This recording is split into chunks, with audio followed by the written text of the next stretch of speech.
China's Belt and Road Initiative built a 472-kilometer railway that completely transformed Kenya's economy, but it also created the country's largest debt burden to Beijing. The standard gauge railway connecting Mombasa to Nairobi shows you everything about both the promise and peril of China's infrastructure diplomacy in Africa. At $3.6 billion, this railway became Kenya's flagship project under Kenya Vision 2030 and the most expensive infrastructure project since independence. The story of how it got built reveals exactly how China operates in Africa today. Everything started in 2009 when China Road and Bridge Corporation approached Kenya Railways Corporation with an irresistible offer. CRBC would conduct a comprehensive feasibility study for a new railway, completely free of charge. There was just one condition. If Kenya liked what they saw, CRBC would get the construction contract.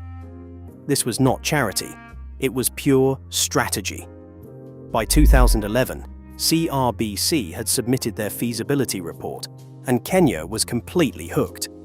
The proposed railway would replace the century-old meter gauge line built by the British during colonial rule. Locals called that narrow track the lunatic line because building it across East Africa had seemed impossible at the time. But Kenya faced one massive problem. Building a modern railway would cost billions, money the country simply did not have. China's Export-Import Bank stepped in with a financing package that made the project possible.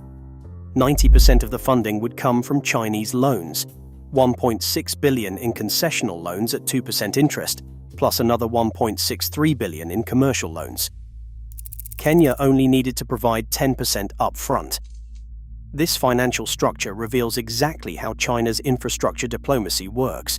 These were not grants or aid, they were loans that had to be repaid, and there were serious strings attached. The construction contract had to go to China Road and Bridge Corporation, known as CRBC. The workers had to be trained by Chinese engineers. Even the railway's technical specifications followed Chinese standards, not European or American ones. Construction began in October 2014, and China's infrastructure machine showed its true capabilities. The original timeline called for 5 years to complete the project. CRBC finished it in 2.5 years, delivering the railway 18 months ahead of schedule. This wasn't just efficiency, it was political necessity. Kenya's 2017 elections were approaching, and President Uhuru Kenyatta needed to deliver on his infrastructure promises. The engineering achievements were genuinely impressive. CRBC built 98 bridges along the route, including the 2.6-kilometer Athi River Superbridge that became the 6th longest bridge in Africa at the time. They excavated the Mbulbul Tunnel, the 2nd longest railway tunnel on the continent, using advanced 3-bench 7-step excavation methods. The tallest bridge, Mazeres 2, rises 43.5 meters above the landscape. But the most remarkable engineering wasn't just about moving earth and laying track. It was about moving through one of Africa's most important wildlife corridors. The railway cuts through 120 kilometers of the Tsavo Conservation Area, home to 12,800 elephants, Kenya's largest surviving elephant population. China Road and Bridge Corporation had to design 14 large wildlife passages, 79 bridges, and 100 culverts to ensure elephants could continue their ancient migration routes. Chinese engineers studied wildlife crossings from Germany, the Netherlands, and their own Qinghai-Tibet Railway. The result actually worked. Elephants, zebras, buffalo, and baboons learned to use the underpasses. 30% of wildlife crossings were elephants, proving these engineering solutions could coexist with nature. During construction, the project created 74,000 jobs for Kenyans. China Road and Bridge Corporation established training programs that taught 2,800 Kenyan specialists in standard gauge railway technology. Another 18,000 Kenyans received advanced training in China itself.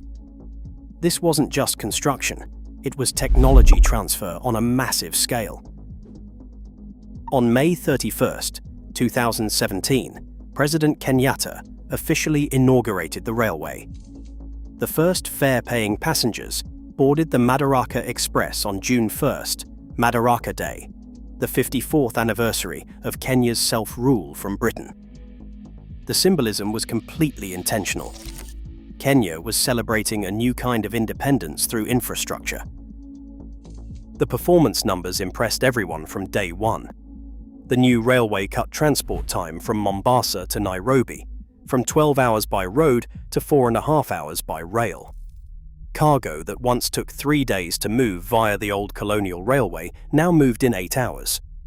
The SGR could handle 40% of cargo from Mombasa port, compared to just 4% on the old line. Passenger uptake exceeded all expectations. In the first 17 months, 2 million riders used the service. By 2024, the railway had transported nearly 16 million passengers and over 42 million tons of cargo. Kenya's gross domestic product increased by 1.5% thanks to improved transport efficiency. But success came with serious complications. The railway's operating costs far exceeded revenue projections. By 2020, the standard gauge railway, SGR, had accumulated operating losses of nearly $200 million. Kenyan taxpayers began subsidizing the railway at $7.8 million per month. The Treasury struggled to service the estimated $6 billion in loans from China Exim Bank. More troubling were allegations about the construction process itself. Kenyan workers reported systematic discrimination by China Road and Bridge Corporation management, with separate accommodations, dining areas, and even toilets for Chinese and African workers. Highly qualified Kenyans were assigned menial tasks while being severely underpaid compared to their Chinese counterparts. The procurement process also raised red flags. In 2020, Kenya's Court of Appeals ruled that China Road and Bridge Corporation's contract violated the Kenyan constitution because it had not gone through public tender. The railway could not be undone. The ruling highlighted how Chinese companies sometimes circumvent local procurement laws. Then came the debt trap allegations. Kenya's Auditor General warned in 2018 that Mombasa Port, East Africa's largest port, risked seizure by China Exim Bank if Kenya defaulted on the railway loans. Similar fears had arisen with Sri Lanka's Hambantota port. The warning sparked fears across Africa about Chinese debt trap diplomacy.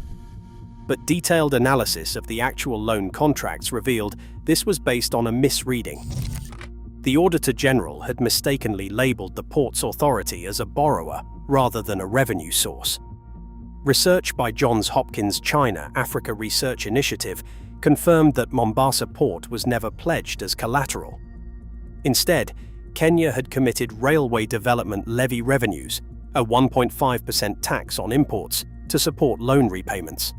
Today, the railway continues evolving. Kenya has gradually taken over operations from Afristar, the Chinese-Kenyan joint venture, reaching 98% local control by 2024. The final handover is scheduled for December 2025. Out of 52 railway functions, Kenyan engineers now manage 47, including security, passenger services, and track maintenance. In March 2026, President William Ruto launched the next phase, extending the railway to Kisumu and eventually to the Ugandan border at Malaba. This 500 billion shilling extension will create a transport corridor linking the Indian Ocean to landlocked Uganda and beyond. China's Exim Bank has already indicated willingness to finance the expansion. The Kenya Standard Gauge Railway embodies both the opportunities and challenges of China's infrastructure diplomacy in Africa.